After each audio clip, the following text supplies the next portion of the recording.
Hi guys, how are you. उम्मीद आप सब खैरियत से होंगे। आज हम आपको एक नया चैप्टर शुरू करने लगे हैं जो है अनसुपरवाइज्ड लर्निंग का। अनसुपरवाइज्ड लर्निंग, ठीक है। मैं बेसिकली आपको ये थोड़ा सा बता दूं कि हमने जब आर्टिफिशियल इंटेलिजेंस शुरू किया था उसमें हमने आपको बताया था कि आर्टिफिशियल इंटेलिजेंस के अंदर हमने मशीन लर्निंग को डिस्कस किया और मशीन लर्निंग के अंदर फिर हमने क्लासिकल लर्निंग को डिस्कस किया और क्लासिकल लर्निंग के अंदर हमने सुपरवाइज्ड और फिर हमने अनसुपरवाइज्ड अभी हम करेंगे। अनसुपरवाइज्ड लर्निंग, ठीक है जी। अच्छा, ये हमने जब सुपरवाइज लर्निंग आपको बताया था उसमें हमने लीनियर रिग्रेशन हमने एक्सप्लेन किया था, सपोर्ट वेक्टर मशीन हमने एक्सप्लेन किया था और उसके साथ हमने नियरेस्ट नेबर के एन हमने एक्सप्लेन किया था। अनसुपरवाइज लर्निंग के अंदर हम थोड़ा सा आपको बैकग्राउंड बताते जाएं कि अनसुपरवाइज लर्निंग है क्या। वैसे आपने पहले कोर्स में ये देख लिया है। मोस्ट ऑफ टाइम होता ये है कि आपके पास जो इंफॉर्मेशन आ रही होती है वो डेटा की फॉर्म में है, ठीक है। ये जो डेटा आ रहा होता है ये डेटा, इसके ऊपर कोई नाम नहीं होता। बहुत दफा इस तरह होता है कि डेटा के ऊपर कोई नाम नहीं है। मसलन आपके पास ये एक बॉक्स है, ठीक है। इस बॉक्स के अंदर कुछ चीजें पड़ी हुई हैं, ठीक है, कुछ डेटा पड़ा हुआ है, ठीक है। इस डेटा के अंदर जो है ना कोई नाम नहीं है। आपको ये नहीं पता कि ये जो ऑब्जेक्ट्स पड़े हुए हैं या ये जो इंफॉर्मेशन है इनका नाम क्या है। आप ये करते हैं कि चूंकि इसके ऊपर कोई नाम मौजूद नहीं है तो आप इसके फीचर्स देखते हैं। आप देखते हैं अच्छा यार ये वाली चीजें जो है ना ये शायद इसको हम अलहदा से कर देते हैं, ये वाली चीजें जो है ना वो शायद हम अलहदा से कर देते हैं और ये वाली चीजें जो है ना वो शायद हम अलहदा से कर देते हैं।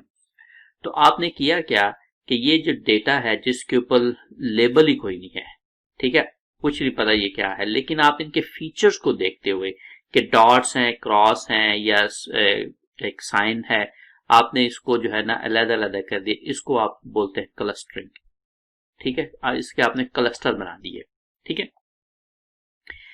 ऑन द अदर हैंड अगर इसी डेटा के ऊपर ये लिखा होता कि ये वाला डॉट है, ये वाला क्रॉस है, ये वाला एक साइन है, गुड साइन है, तो आपने इस डेटा को फिर यहाँ पे लिखना था कि ये डॉट है, ठीक है, ये क्रॉस है और ये साइन है, जो भी आप इसको नाम देना चाहते हैं, ठीक है।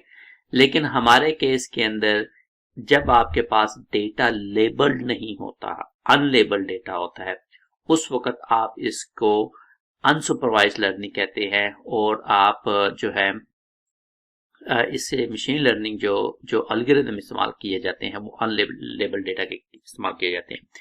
बहुत मशहूर एग्जांपल आपको दी जाती है सुपरवाइज और अनसुपरवाइज की। वो सुपरवाइज की आपको ये एग्जांपल दी जाती है कि अगर आपका एक क्लास में टीचर है और टीचर वो स्टूडेंट्स को पढ़ा रहा है, जब टीचर स्टूडेंट्स को पढ़ाता है तो टीचर को पता होता है वो क्या पढ़ा रहा है और टीचर जब स्टूडेंट से क्वेश्चन करता है तो वो टीचर को पता होता है इसका जवाब क्या है। इसको बोलते हैं सुपरवाइज।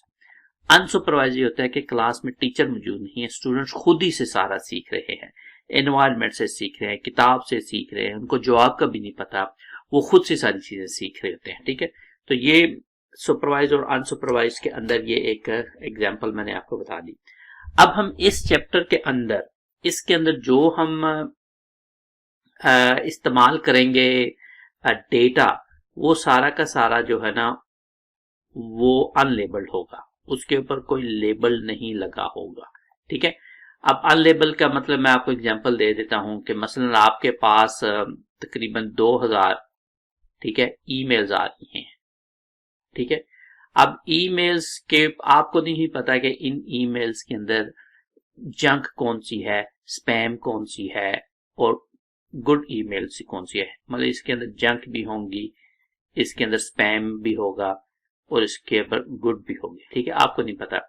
इसी तरह अगर आपके पास ट्विटर का अकाउंट है, ट्विटर्स हैं, उसके जो मैसेजेस हैं, तो उसमें भी आपको नहीं पता कि कौन सा मैसेज जो है ना वो पॉजिटिव मैसेज है, कौन सा नेगेटिव मैसेज है, आपको नहीं पता। तो आपने इन ईमेल्स को क्लासिफाई करना है, सॉरी क्लस्टर उनके बनाने हैं based on the content, based on the feature.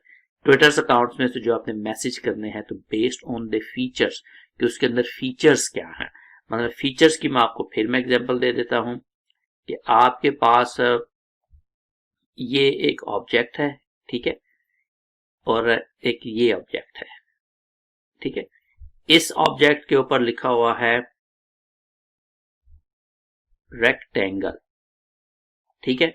तो आपको को प्रॉब्लम नहीं है, इस ऑब्जेक्ट के ऊपर कुछ नहीं लिखा हुआ, लेकिन इसके फीचर्स हैं। आप इसने लेंथ देख ली, इसकी विड्थ देख ली, इसकी हाइट देख ली, और इसकी लेंथ विड्थ और हाइट को देखते हुए आपने इसको एक खास नाम दे सकते हैं, या आप इसको एक क्लस्टर कर सकते हैं, ग्रुप में एक डाल सकते हैं, ठीक है। ठीक है, आपने इसको डाल दिया इस ग्रुप के अंदर।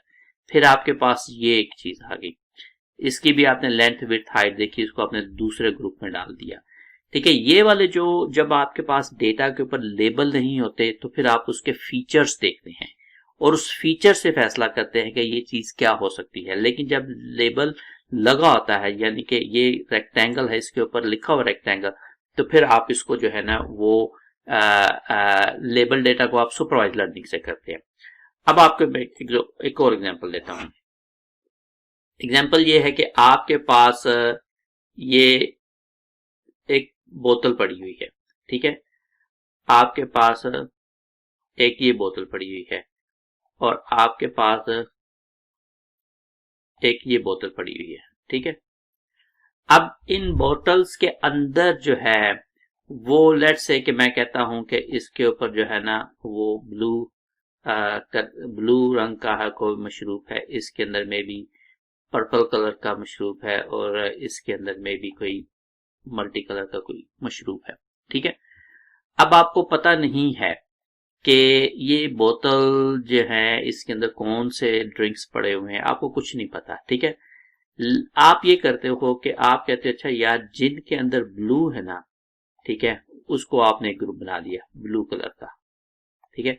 जिसके अंदर पर्पल है मशरूब आपने पर्पल कर दिया, और जिनके अंदर मल्टी कलर है, ठीक है, मल्टी कलर के आपने ग्रुप बना दिए, ठीक है। तो आपने इनको इस तरह ग्रुपिंग इनकी कर दी, इनके क्लस्टर कर दिए।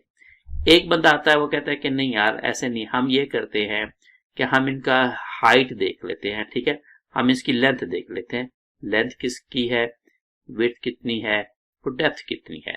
तो आप उस हिसाब से आप इसको कर देते हैं। अच्छा लेंथ ये वाली मैं इसको 1, अगर हाइपोथेटिकल स्पीकिंग 1 2 3, अगर मैं कहता हूं कि इसकी लेंथ ये इसकी ग्रुपिंग हम इसकी लेंथ हिसाब से करेंगे तो ये में भी सबसे बड़ा है, ठीक है।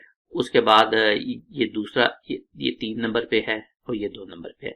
इस तरह विड्थ के हिसाब से कर सकते हो, ठीक है। तो आपने इनके फीचर्स देखे और फीचर को देखते हुए इन बॉटल्स को आपने 3 ग्रुपों में या तीन तीन क्लस्टर में आपने बना दिया। लेकिन अगर मैं इनके ऊपर मैं लिख दूं कि ये रूह अफ़ज़ा है,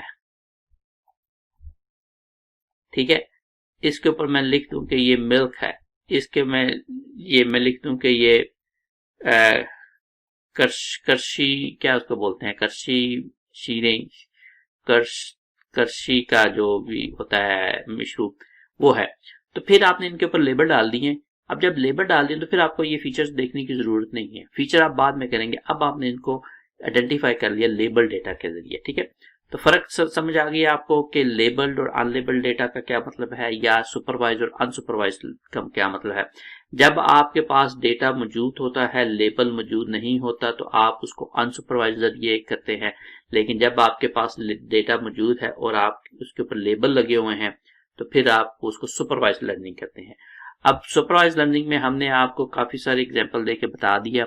अनसुपरवाइज लर्निंग के जरिए भी मेरी कोशिश थी कि मैं आपको बेसिक बता दूं। तो बेसिक उसकी ये है, अनसुपरवाइज्ड वॉइस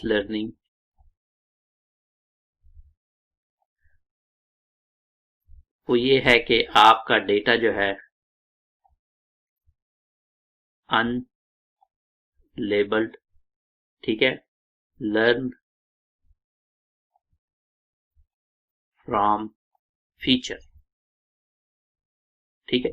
आप उसकी क्वालिटी से, आप उसकी फीचर से देखते हैं, जिसका मतलब मे बी आपका ईमेल्स हैं, ठीक है, मे बी आपका कस्टमर्स हैं, ठीक है, ऑनलाइन जो हो आपके कस्टमर्स हैं वो है। तो जब आपके पास सारी इंफॉर्मेशन जो है वो अनलेबल्ड होती है, तो फिर आपने अनसुपरवाइज लर्निंग करनी है। जब अनसुपरवाइज लर्निंग करते हैं तो फिर आप उसकी क्लस्टरिंग करते हैं, उसको आप क्लस्टर बनाते हैं, ठीक है।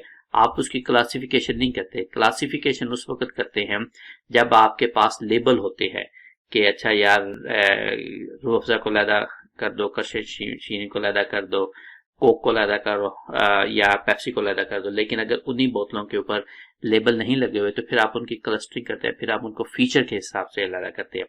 आई होप कि बेसिक आपको समझ आ गया होगा। अब मैं इसको अगली वीडियो में आपको बताता हूं कि आपने इसको एल्गोरिदम के जरिए अनसुपरवाइज लर्निंग को आपने एक प्रोटोकॉल एल्गोरिदम लगा के, जिसको हम क्लस्टरिंग कहते हैं, वो कैसे आपने करना है। तो आपको उसी के ऊपर मैं अभी ट्रेन करता हूँ।